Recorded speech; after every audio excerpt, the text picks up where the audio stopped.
একজন পুরুষের রোজগারের উপর পর্যায়ক্রমে কার হক বেশি, স্ত্রী সন্তানের নাকি মা বাবা ভাই বোনের? দেখুন, মা বাবার সাথে কারো কোনো তুলনা চলে না হক আদায় করার ক্ষেত্রে। হক আদায় মানে শুধু টাকা পয়সা খরচ করা না। আল্লাহ এবং তার রাসূল সাল্লাল্লাহু আলাইহি সাল্লামের পর সর্বোচ্চ শ্রদ্ধা পাওয়ার হকদার, সর্বোচ্চ ভালোবাসার হকদার কে? মা এবং বাবা। মা বাবার চাইতে বেশি ভালোবাসা পাওয়ার হকদার পৃথিবীতে আর কেউ, শ্রদ্ধার হকদার আর কেউ। কিন্তু অর্থ ব্যয় করার ব্যাপারটা একটু ভিন্ন। স্ত্রী যদি থাকে তাহলে প্রত্যেক স্বামীর উপরে কর্তব্য তার স্ত্রীর ভরণ পোষণের ব্যবস্থা করা। মা বাবার যদি টাকা পয়সার অভাব না থাকে, নিজেদের যা চেষ্টা দিয়ে তারা যদি চলতে পারেন, তাহলে শরীয়ত সন্তানের উপরে সন্তানের বাবা মার ভরণ পোষণ দেওয়াটাকে ফরজ করেনি। কথা কি বুঝতে পারছেন?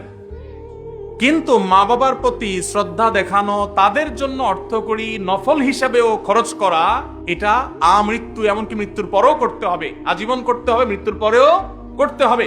স্ত্রীর সাথে তো যতদিন বৈবাহিক সম্পর্ক থাকে ততদিন, বৈবাহিক সম্পর্ক না থাকলে তখন আর তার ভরণ পোষণ আবশ্যক হবে না। অতএব এটা দেখে কেউ আবার এটা মনে করেন না যে ইসলাম কি মা বাবার উপর স্ত্রীকে অগ্রাধিকার দিয়েছে কিনা, মোটেই না। কিন্তু খরচের যদি ব্যাপার হয়, স্ত্রী অন্যের ঘর থেকে এসছে আপনার ঘরে, অতএব তার সম্পূর্ণ দায় দায়িত্ব আপনার, আপনি তার ভরণ পোষণের ব্যবস্থা করে দিবেন। মা বাবা তাদের জন্য খরচ করবেন, যদি তাদের টান থাকে, যা আছে তাদের না হয়, তখন আপনার উপরে কর্তব্য হবে তাদের জন্য খরচ করা।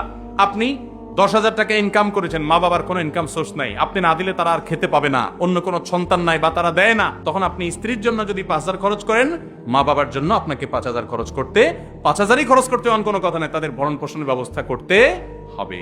কথা কি বুঝতে পারছেন? তাহলে তাদের না থাকলে তখন আবশ্যক হবে, আর স্ত্রীর থাকুক আর না থাকুক, সর্বাবস্থায় স্ত্রীর ভরণ পোষণ স্বামীর উপরে কর্তব্য।